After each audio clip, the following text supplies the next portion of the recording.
अपने शरीर को सिर्फ साक्षी स्वरूप। तो जिसको वास्तव में सहयोगी बहुत ऊंचे किस्म का होना है, उसको धीरे धीरे अपनी तरफ नज़र करनी है, अपनी तरफ। और बाह्य में ये देने की, ये जो दोनों हाथ हैं यही कलेक्टिविटी है, क्योंकि यही से पेल्विक, ये अपनी यहाँ का जो प्लेक्सस है, इसको सर्वाइकल प्लेक्सस कहते हैं, उससे बहता है।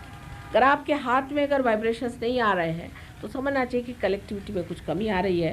अगर यहाँ विशुद्धि चक्र का जो पीठ है, जो कि विराट का स्थान है, इस विराट को आप अगर घुमाएं तो आपकी कलेक्टिविटी बढ़ जाएगी। इस जगह ये है। नेपाल में गए थे तो सब लोग इस जगह भी कुमकुम लगाते। मैंने कहा यहाँ क्यों लगाते? कह ले यहाँ तो हम लगाते हैं शिव जी के लिए और यहाँ लगाते हैं कृष्ण के लिए। ये विराट का स्थान है। आप लोग ज़रा घुमाइए, देखिए हल्कापन लगेगा इस जगह। ये विराट का स्थान, ये उसका पीठ है। यहाँ पर श्री कृष्ण पहुँच करके विराट स्थिति में आ जाते हैं। विराट है जो मोहम्मद साहब ने कहा अल्लाह हो अकबर, अकबर जो है वो विराट है। उन्होंने अकबर की बात कही, अकबर विराट है। श्री कृष्ण की बात कही, श्री कृष्ण को अल्लाह का है।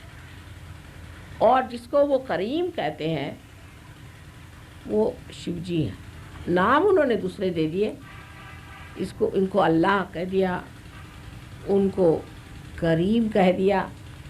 एक को रहीम कहते हैं, एक को करीम कहते हैं।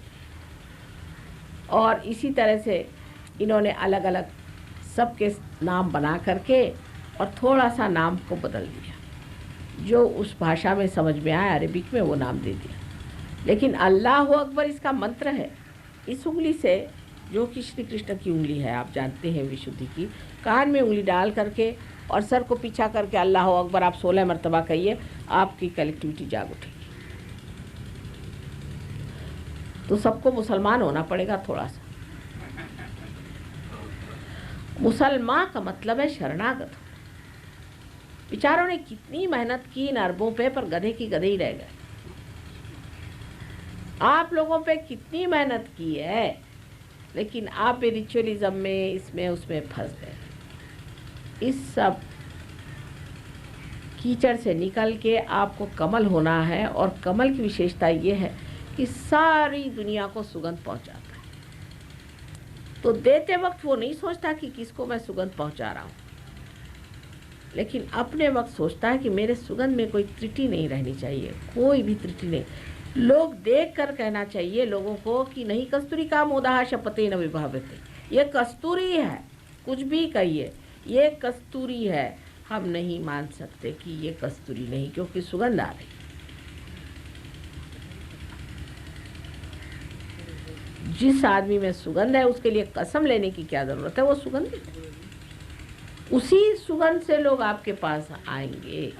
भंवरा कितना दूर भी हो, लौट के आना ही होगा। क्योंकि जब सुगंध आप पे है तो सब आपके पास आएंगे। और इस सुगंध को बढ़ाए रखना, तो अंतर योग से बाहर योग किस तरह से जुटा हुआ है, ये आप कलेक्टिविटी में समझें और अपने को कलेक्टिविटी में बांध के रखें। और कृपया सेंटर में आके सेंटर को बढ़ाएं। इससे बाहर रह करके, अब आप बड़े आदमी हैं तो होंगे दुनिया के, परमात्मा के लिए तो आप सब एक ही। मुसलमानों से दूसरी बात सीखने की, कोई राजा हो चाहे कुछ हो, जब नमाज पढ़ते हैं तो जिसको जहाँ जगह मिल जाएगी वहाँ वो खड़ा हो जाएगा। ये नहीं कि राजा के लिए कोई खास जगह, कभी भी नहीं। चाहे कोई राजा हो चाहे भिखारी हो, सब एक लाइन में खड़े होंगे। भिखारी पहले आ गया तो वो सामने लाइन में आ जाएगा। उनसे सीखने की ये उन्होंने रखा हुआ, और वो हमसे सीखने की बात है। और अपने देश में तो जो ये माना जाता है कि ये ऊंचा और नीचा है, इसके लिए अत्यंत अनेक उदाहरण है कि श्री कृष्ण ने जाके विदुर के घर खाना खाया था। विदुर कौन था? एक सारथी के लड़के। कर्ण कौन थे? एक सारथी के लड़के। कर्ण को तक उन्होंने इतना माना। विदुर जो कि शूद्र जाति के माने जाते, उनके घर जाके खाना खाने की जरूरत है। दुर्योधन का मेवा त्यागो विदुर घर साग खाई। क्यों खाया? ये दिखाने के लिए कि जो सहयोगी है वो योगी जन है, वो परमात्मा के दरबार के बैठे हुए महान ऋषि मुनि हैं, उनसे बढ़ के कोई भी नहीं। पहले तो अपने यहाँ ऐसा नियम होता था कि कोई ऋषि मुनि आ जाए तो उनके आगे राजा उठ के अलग हो जाता। शिवाजी के ज़माने तक ये होता रहा, फिर उसके बाद पता नहीं हमारे यहाँ क्या हो गया। शिवाजी राजा के पास रामदास स्वामी एक बार पहुँचे और उन्होंने कहा जय जय रघुवीर समर्थ। जब पहुँचे तो शिवाजी ने चिट्ठी लिख करके उसमें कहा कि हे महाराज, ये सारी जो कुछ भी हमारी संपत्ति है, हमारी सत्ता है और हमारा साम्राज्य है, यही आपके झोली में हम डालते हैं और हम आपको देने को खुश।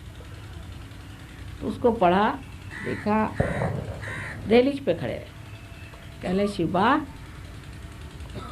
हम तो फ़कीर हैं, हम क्या लेंगे तुमसे और तुम हमें क्या दोगे? फ़कीर को दे ही नहीं सकते, तो फ़कीर आदमी थे। लेकिन तुमने जो बात कही है सही है, तो ऐसा करो कि हमारी छाती जो होती है भगवे रंग की, उसका तुम झंडा बना दो।